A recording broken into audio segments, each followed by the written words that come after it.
అందరికీ నమస్కారం. బుల్లెట్ రాజ్ ఛానల్కి స్వాగతం. మనం ఇప్పుడు ఉగాది పంచాంగ శ్రీ క్రోధినామ సంవత్సర శుభాకాంక్ష తెలియజేసుకుంటూ మీనరాశి వారికి ఈ సంవత్సరం యోగాలు ఎలా ఉన్నాయి, ధనయోగం ఎలా ఉంటుంది, వృత్తి ఉద్యోగం ఎలా ఉన్నాయో తెలుసుకునే ప్రయత్నం చేద్దాం. గోచార ఫలితాలను మీరు దయచేసి జన్మజాతకాలతో సరిపోల్చుకోండి. జన్మజాతకంలో మీకు 90% వరకు ఫలితాలు కరెక్ట్గా ఉంటాయి. ఏ జ్యోతిష్కుడైనా 100% కరెక్ట్గా చెప్తాను అన్నటువంటి ప్రకటనలు ఇచ్చినా, అలా చెప్పినా అది అబద్ధంగా తెలుసుకోండి. ఎప్పుడైతే జ్యోతిష్కుడు ధనము తీసుకొని జాతకం చెప్తున్నారో తప్పకుండా 10% అందులో నిజం ఉండదు, అంటే తగ్గిపోతుంది. జ్యోతిష్యాన్ని నమ్ముకున్నట్టేగా. అలా నేను ఉచితంగా చెప్పట్లేదండి. అందుకనే సన్యాసులు ఏమాత్రం కూడా ఏది ఆశించకున్నటువంటి వ్యక్తులు మాత్రమే జ్యోతిష్యం చెప్తే అది 100% కరెక్ట్గా ఉంటుంది. కాబట్టి మేము కూడా 10 మందికి సేవ చేయాలన్నా, ఒకటేనా వస్తువు కొనాలన్నా, పుస్తకం కొనాలన్నా, 10 రూపాయలు సంపాదించుకోవాలన్నా ఈ జాతకం చెప్పడానికి ఎంతో కొంత మేము ఫీజు తీసుకొని జాతకాలు చెప్పాలి, తప్పదు. అందులో ఎటువంటి సందేహం లేదు. కాబట్టి నేను నిర్మోహమాటంగా చెప్తాను. అలా అని చెప్పేసి 1000 రూపాయలు తీసుకొని అర్ధరాత్రి వరకు నేను జాతకాలు చూస్తాను, భోజనాలు అక్కడ ఏర్పాటు చేసి, అలాగే నేను 25,000 తీసుకుంటాను అని చెప్పే వ్యక్తిత్వం కాదు. నేను 5,000 తీసుకుంటాను, నా అపాయింట్మెంట్ నేను ఇచ్చినప్పుడే రావాలి, నేను 11కి లేస్తాను, అలాంటివి కాదండి. ఎప్పుడైతే జ్యోతిష్యం చెప్పుకోవడానికి వచ్చిన వ్యక్తి ఒక సమయాన్ని తీసుకొని ఆ సమయానుకూలంగా జాతకాలు చెప్పినప్పుడు, ఆ వ్యక్తికి సరిపోయినటువంటి ఫలితాలు చెప్పినప్పుడు, ఆ యొక్క సమస్యని పరిష్కారం చెప్పినప్పుడు అనుకూలవంతమైన జ్యోతిష్యము అనిపించుకుంటుంది, జ్యోతిష్కుడు అనిపించుకుంటాడు. అంతే తప్ప ఇష్టం వచ్చినట్టుగా నేనే రాజు నేనే మంత్రి అన్నట్టుగా ప్రవర్తిస్తే మంచిది కాదు. సో ఇక్కడ చెప్పొచ్చేది ఏంటంటే, జ్యోతిష్కుడు అనే వాళ్ళు 90% వరకు మాత్రమే ఫలితాలు కరెక్ట్గా ఉంటాయి. అందులో గోచార ఫలితాలు 40 నుంచి 50% వరకు మాత్రమే. జన్మజాతకంలో 90% అనుకూలంగా ఉంటాయి. కాబట్టి జన్మజాతకం చూసుకోండి. ఈ గోచార ఫలితాలను 40-50% స్వీకరించండి. ఒక్కొక్కసారి 100% మీకు మంచిదైతే అది అమ్మవారి అనుగ్రహంగా స్వీకరించండి.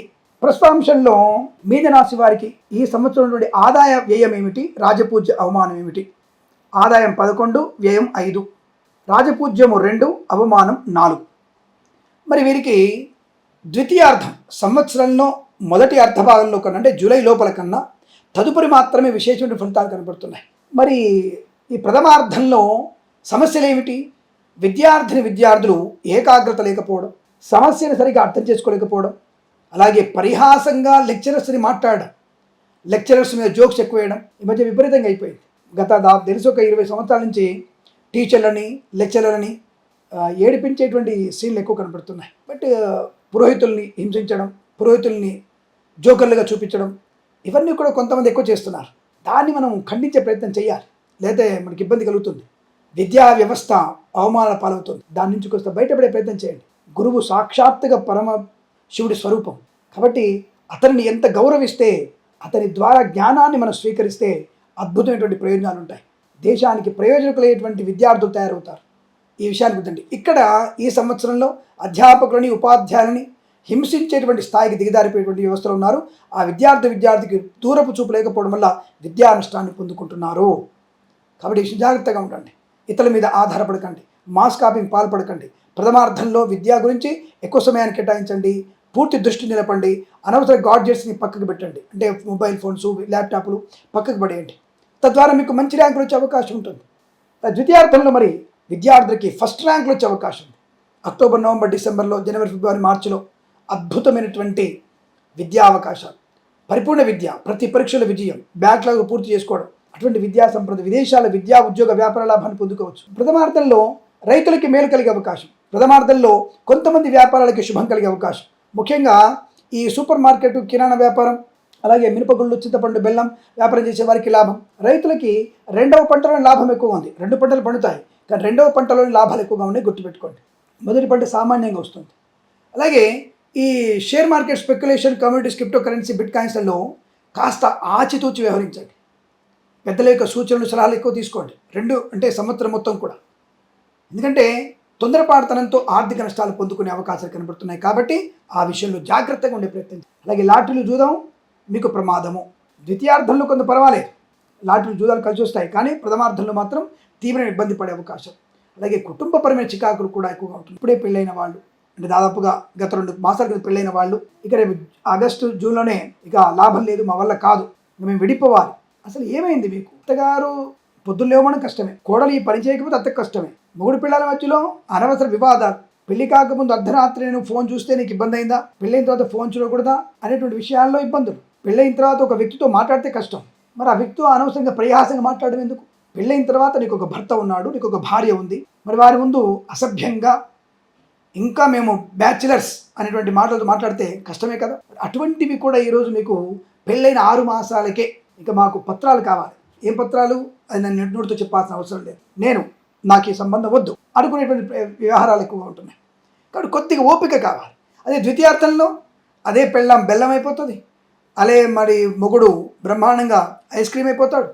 అంటే అంత ప్రేమ ఇచ్చగా పెరుగుతుంది. కాబట్టి ఈ 6 మాసాలు బాగలేనప్పుడు, జాతకం బాగాలేనప్పుడు మౌనంగా ఉండడం, అవతలి వ్యక్తిని సహించడం, ఆలోచన పెంచుకోవడం లాంటిది చేస్తే మీకు లాభంగా ఉంటుంది, లేదా నష్టాన్ని పొందుకుంటారు. అలానే ఈ శుభకార్యం జరిగే అవకాశం ఉంది. ఏప్రిల్ మాసంలో, మే మాసంలో మంచి విపరీతమైనటువంటి ఆర్థిక ఆరోగ్య లాభాలు ఉన్నాయి. మరి జూన్ జూలై మాసంలో విపరీతమైన కష్టాలు ఉన్నాయి. ఆగస్టు మాసంలో మంచి విపరీతమైన లాభాలు ఉన్నాయి. వ్యాపార పరంగా చూసినట్టయితే ఫార్మా, సిమెంటు, ఐరన్, ఇటుకలు, ఇసుక, రాగి, ఇత్తడి, మైనింగ్ వ్యాపారం, కన్స్ట్రక్షన్, రియల్ ఎస్టేట్, మద్యపానం, హోటల్ వ్యాపారం, ఇంటీరియర్, ఎక్స్టీరియర్, ఫర్నిచర్, గాజు పరిశ్రమలు కానీ, ఈవెంట్ మేనేజ్మెంట్ వారికి, బోరుబావుతో వారికి, తోలు, రెగ్జిన్, షూ పరిశ్రమల లాభాలు బలంగా ఉన్నాయి. కానీ ప్రథమార్థం కన్నా ద్వితీయార్థంలో అంటే ఆల్మోస్ట్ మీకు జూలై తర్వాత ఆగస్టు నుంచే మీకు మంచి శుభయోగాలు కనబడుతున్నాయి. వివాహ యోగ్యత కానీ, సంతాన యోగ్యత కానీ, కుటుంబ సౌఖ్యం కానీ, ఆస్తి పంపకాల విషయంలో కానీ మంచి లాభాలు పొందుకుంటారు. కొత్త ఉద్యోగ ప్రాప్తి, ప్రైవేట్ ఉద్యోగంలో ప్రమోషన్లు, ఇంక్రిమెంట్లు, సంస్థ నుంచి సంస్థకు మారే ప్రయత్నం, లాభాలు, ఆన్సైట్ ఆపర్చునిటీ పొందుకునే అవకాశం.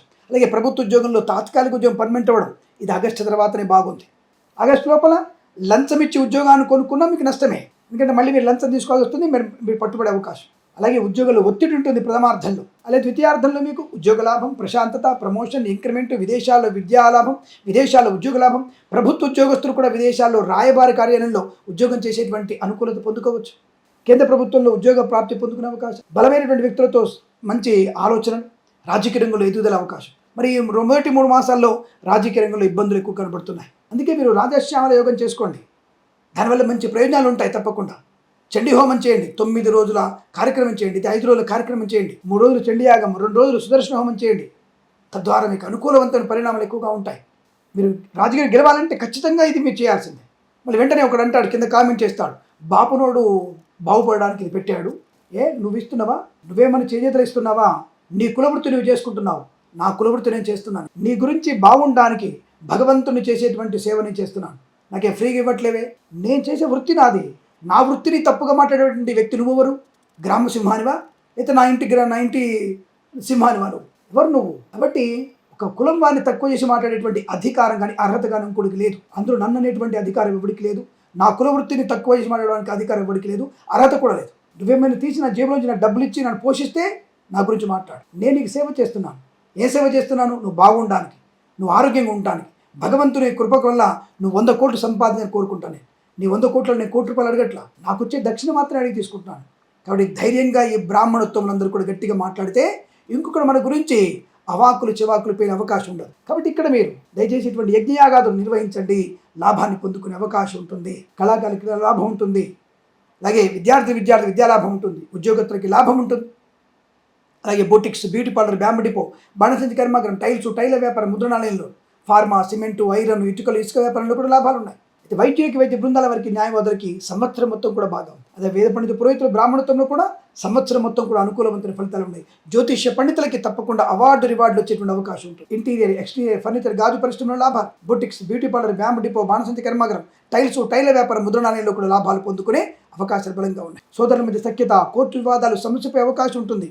కానీ మొదటి అర్ధ సంవత్సరంలో ప్రమాదాలు ఎక్కువగా ఉన్నాయి. మద్యపాన సేవనం, విద్యా నష్టం, వ్యాపార నష్టం ఇవన్నీ కూడా కనపడుతున్నాయి.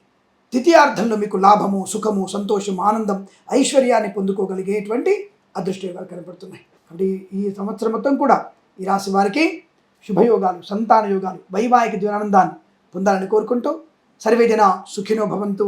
ప్రేమతో మీ కిరణ్ శర్మ. స్వస్తి ప్రజాభ్య పరిపాలయంతాం న్యాయేన మార్గేణ మహిమహీషాః. గోబ్రాహ్మణేభ్యః శుభమస్తు నిత్యం. లోకా సమస్తా సుఖినో భవంతు.